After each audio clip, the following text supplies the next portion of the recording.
చూస్తాం. ఈమె లేవి గోత్రానికి చెందినటువంటి వ్యక్తి, అంటే పరిచర్య చేసే గోత్రానికి వంశానికి చెందిన వ్యక్తి యోకేబెదు. ఆ సమయంలో ఫరో ఒక భయంకరమైనటువంటి శాసనాన్ని విడుదల చేసి ఉన్నాడు. అది ఏమిటి అని అంటే, మోషే జన్మించినప్పుడు ఈ శాసనము విడుదలయ్యింది. ఆ శాసనము ఏమిటి అంటే, ఇశ్రాయేళ్ల కుమార్తెలందరినీ మీరు బ్రతికించండి, కుమారులను చంపివేయండి.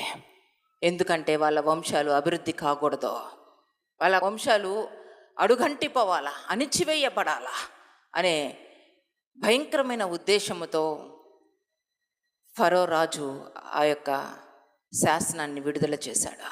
ఆ సమయంలో లేవి గోత్రానికి చెందిన, పరిచర్య గోత్రానికి చెందిన, దేవుని అందలి భయము భక్తి కలిగినటువంటి స్త్రీ యోకేబెదు తన కుమారుణ్ణి కాపాడుకోవాలనే ఆలోచన చేస్తూ ఉంది. ఆ సమయాల్లోనే మోషే జన్మించినప్పుడు, మోషే చాలా చక్కటివాడు, సుందరుడుగా ఉన్నాడు.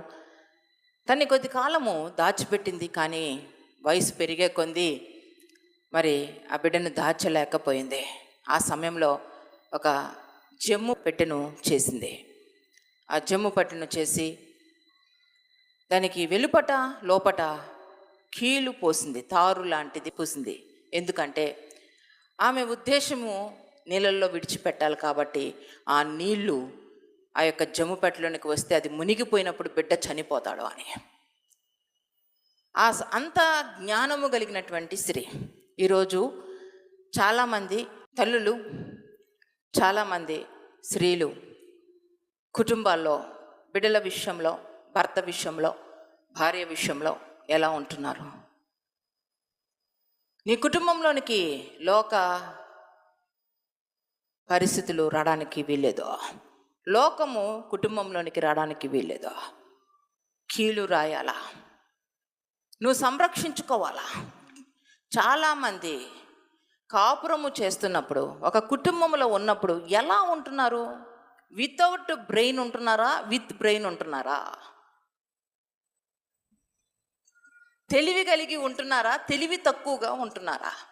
దేని ద్వారా మీరు ఆ కుటుంబాన్ని నడిపిస్తున్నారు? ఏ జ్ఞానము ద్వారా మీరు ఆ కుటుంబాన్ని నడిపిస్తున్నారు? జ్ఞానముగా ఉన్నారా? దేవుని జ్ఞానము, పైనుండి వచ్చే జ్ఞానము ఆ కుటుంబంలో ఉందా? జ్ఞానముతో నిర్ణయాలు తీసుకోవాలా. జ్ఞానవంతురాలు తన ఇంటిని కట్టుకుంటుంది, మూఢురాలు తన ఇంటిని పెరికి వేసుకుంటుంది.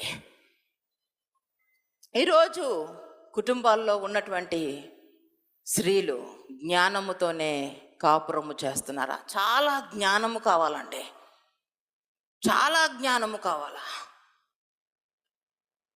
ఇంటి వారందరూ రక్తవర్ణపు వస్త్రాలు ధరించింపజేసే విధముగా నీ ఆత్మీయ జీవితం ఉండాలా. నీ ఒక మంచి ప్రార్థనాపరురాలుగా ఉండాలా. దేవుని జ్ఞానము పొందుకోవాలంటే దేవునితో కనెక్ట్ అయి ఉండాలా.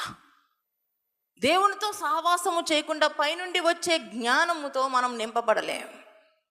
రెండు జ్ఞానాలు ఉన్నాయి. ఒక మనిషి రెండు జ్ఞానాల చేత ఏలబడతారు. ఒకటి పైనుండి వచ్చే జ్ఞానము, దేవుని జ్ఞానము. రెండవది లోక జ్ఞానము, దెయ్యముల వంటి జ్ఞానం. ఈరోజు చాలామంది ఆత్మీయుల జీవితంలో దెయ్యముల జ్ఞానము ఏలుతూ ఉంది. అలా కుటుంబాన్ని సంరక్షించుకోరు, వాళ్ళ భర్తల జీవితాన్ని సంరక్షించుకోరు, వారి బిడ్డల జీవితాలను సంరక్షించుకోరు. అంతెందుకండి, వారి జీవితాలనే వారు నాశనం చేసుకుంటున్నారు. ఇది దెయ్యాల జ్ఞానం. మన జీవితాలు మనం చక్కగా నిర్మించుకొని, మన చుట్టూ ఉన్న వారి జీవితాలు కూడా చక్కగా నిర్మించేవారిగా మనం ఉండాలా. బహుజాగ్రత్తగా మనం నిర్ణయాలు తీసుకోవాలా. జ్ఞానము కలిగి నోరు తెరవాలా. మంచి మాటలు మనం మాట్లాడేవారిగా ఉండాలా. కుటుంబంలో మంచిని తెలియచేసేవారిగా ఉండాలా. కానీ ఈరోజు జ్ఞానం లేకుండా జీవితాలు ఉంటున్నాయి. బిడ్డల్ని పెంచే విషయంలో జ్ఞానం లేదు. ఎంతమంది స్త్రీలు మీ బిడ్డల్ని కూడా పక్కన కూర్చోబెట్టుకొని సినిమాలు చూడడం లేదు. మీ బిడ్డల్ని పక్కన కూర్చోబెట్టుకొని ఎంతమంది సీరియల్స్ చూస్తున్నారు, ఆ చెడ్డ పాటలు వినిపింపజేస్తున్నారు. కొంతమంది ఫోన్స్ ఇచ్చేస్తున్నారు పిల్లలకి, ఏది పడితే అది పాటలు పెట్టి అందించేస్తున్నారు. అంటే జ్ఞానముతో నువ్వు బిడ్డల్ని పెంచుతున్నావా? జ్ఞానంతో బిడ్డల్ని పెంచడం, జ్ఞానముతో కుటుంబాన్ని కట్టుకోవడం అది ఎంతో అవసరం. యోకేబేతు జ్ఞానముతో తన బిడ్డ యొక్క జీవితాన్ని కాపాడాలనుకుంటుంది. ఈరోజు మదర్స్ అయిన వారందరికీ, తల్లులైన వారందరికీ జ్ఞానం ఉండాలా. ఈ జ్ఞానములో ఏమేమి ఉంటాయి? ఈ జ్ఞానము ఓర్పు కలిగిన జ్ఞానం, సహనము కలిగి ఉండాలా. అంత ఈజీ కాదండి.